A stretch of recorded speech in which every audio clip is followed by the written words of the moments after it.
two tracks. Pero basically, you're attacking this issue from multiple fronts, no? Yes, sir. Okay. Dun sa issue naman ng tax evasion, sinisilip din po ba ninyo yan? Kasi very extravagant din yung lifestyle niya. No? Pag tinignan yung social media post niya, talagang hindi naman tinatago yung tindi ng yaman niya. And usually, pag ganyan, mas madaling silipin. Sinisilip din niyo po ba yan? Opo. In fact, refer na po namin yung mga dokumentong nakita namin doon po sa Bureau of Internal Revenue. So they're also conducting their own series of investigation, Christian.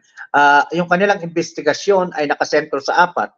Una, investigasyon doon sa Hongsheng, doon sa Sunyuan, investigasyon doon sa Baupulan, at syempre investigasyon doon na mismo kay Mayora. So, we defer to that. Binibigay na po namin yan doon sa kanila. Sila na po ang bahala doon sa pag-file ng tax evasion charges doon kay Mayora kapag may nakita silang sapat na ebidensya. In the meantime, meron po bang effort to initiate the freezing of her assets by the AMLAC? With regards to that matter po, ongoing yung tinatawag nating financial investigation ng AMLC. Since it is ongoing, hindi pa po nila ma-pre-preserve, hindi pa po nila mapupurpit, hindi pa nila ma-freeze yung assets until such time na sila ay makapag-file either ng kaso ng money laundering or ng civil forfeiture before the regional trial court. So, hindi pa po nagsisimula yung litigation mismo. Nasa financial investigation phase pa lang po sila. Kung hindi po ako nagkakamali, yun yung pinagkaiba dun sa anti-terrorism law natin, no? Na mas mabilis yung pwedeng initiation of freezing na assets. Dito kasi iba siya. Tama po ba? Yes. We also toyed with the idea that the form of the crime, the criminal acts that are being perpetrated against the state is a terror act. Kaya lang sabi nga namin, nung kami nagdidebate rito, we opted not to kasi I was part of the technical working group who drafted the Anti-Terror Act. So alam ko na hindi ito yung intensyon, hindi ito yung spirit ng Anti-Terror Act. So we opted not to do it. Tama ka, mas madali sana kung gagamitin lang yung provision ng Anti-Terror Act, Christian, because you only need the help of the Anti-Terrorism Council to designate a person as a terrorist. Once you designate a person as a terrorist, all his or her financial records, properties, accounts, frozen, antimano yon. Ang problema rin kasi, pag mali application ng batas, baka ma-dismiss din later on. Sayang, di ba? Kung nagkaroon ka small victory initially, pero talo ka rin sa bigger battle. Okay. I agree. Okay. Ang isa rin kasi sa mga tinitingnan po dito, no, kahit kasuhan niyo siya ng sangkatutak, technically pwede pa rin siya makatakbo sa 2025 elections. So, yung pong angulo naman ng quo warranto petition, is that also right up your alley or it has to be initiated by, kunwari, Solgen po yan, ha? Tama po ba? Yes. Or any interested party, say a voter of Bamban or a voter of Tarlac for that matter. No? So anybody from Bamban can initiate a quo warranto proceedings against the good mayor. No? Nakita na nga po namin, may mga initial kami na, in fact, nilabas na sa media kanina, naunahan pa kami, mabilis talaga kayong mga taga-media. So kagabi, hinuhugot pa lang namin yung mga dokumento galing sa Board of Investments at saka sa Immigration Bureau para questionin yung nationality ni Mayor Guo.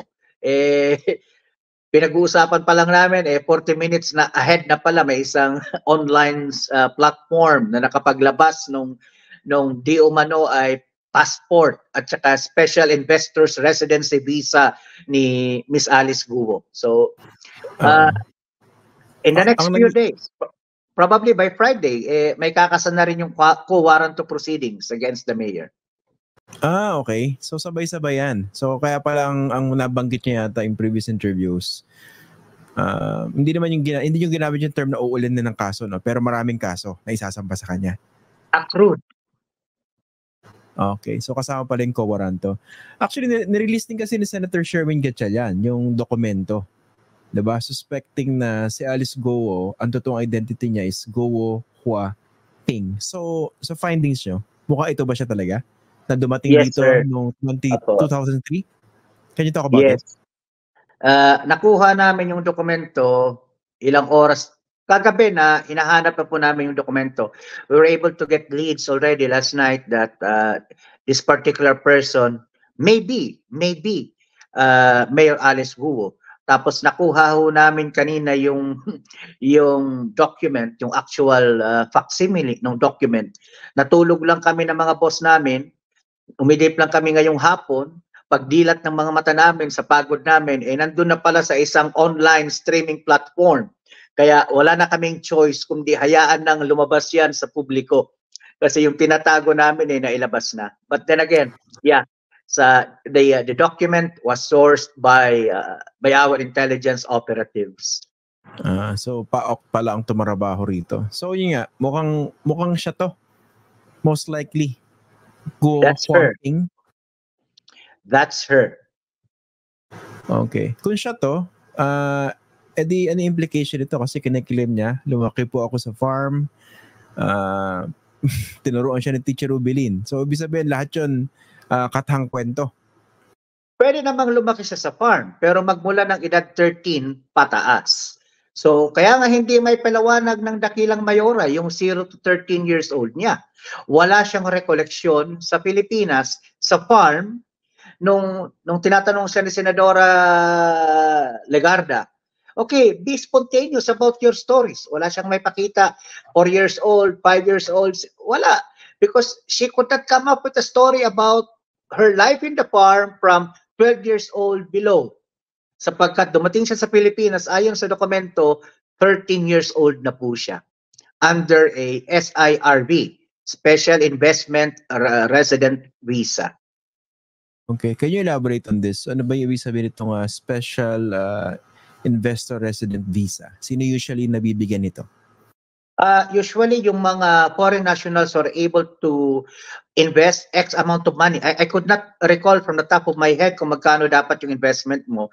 But the SIRV was issued to the Guo family, to the Guo family, no? So, isang pamilya silang pumunta rito na using that particular SIRV.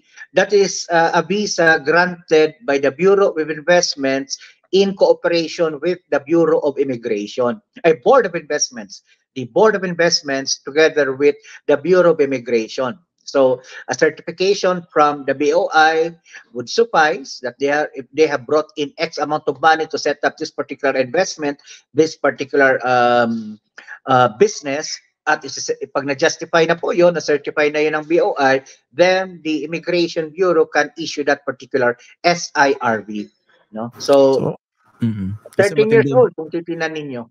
She was 13 when she came to the Philippines. Tapos late registration yung birth certificate niya, di ba po? Inamin niya? Yes, sir. Gawain ho talaga yan ng mga unscrupulous foreign nationals who would like to gain Filipino citizenship. So late registration ang ginagawa nila. Paano siya nakapag-register late ng kanyang birth certificate? Anong lumalabas sa investigasyon niyo? Paano nangyari yun? Unfortunately, Christian, the civil registrar who facilitated her late registration has passed away. So we could not possibly ask her how this particular late registration happened. No? Sa Tarlac City po yata siya na-register at nung pinalo up namin sa PSA nang sa gayon ay makausap namin yung local civil registrar na yon, we were informed na namayapa na raw pala. So nakakalungkot, no? Maraming loopholes kasi yung bayan natin na ginagamit ng mga unscrupulous foreign nationals na ito. So isa lamang yan sa mga loopholes na ginagamit nila. Kaya hindi na nakapagtataka, mag-ikot-ikot ka dito sa Metro Manila, marami ka makitang Filipino citizens but who could not speak a good sentence in Tagalog, no? So paano nangyari yon? Kasi nakakabahala rito. Everything started din sa kanyang late registered birth certificate, di ba? Ginamit yun para makatakbo siya sa pagka-mayor.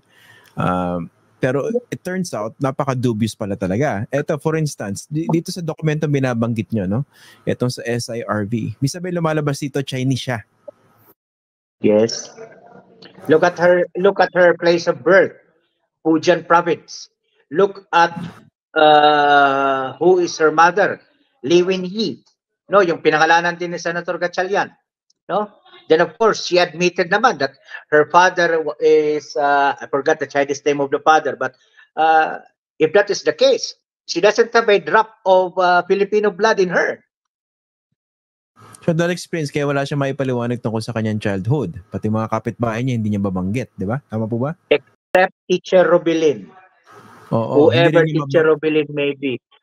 Kaya nakalulok sana, mabasa si Teacher Robilin eh.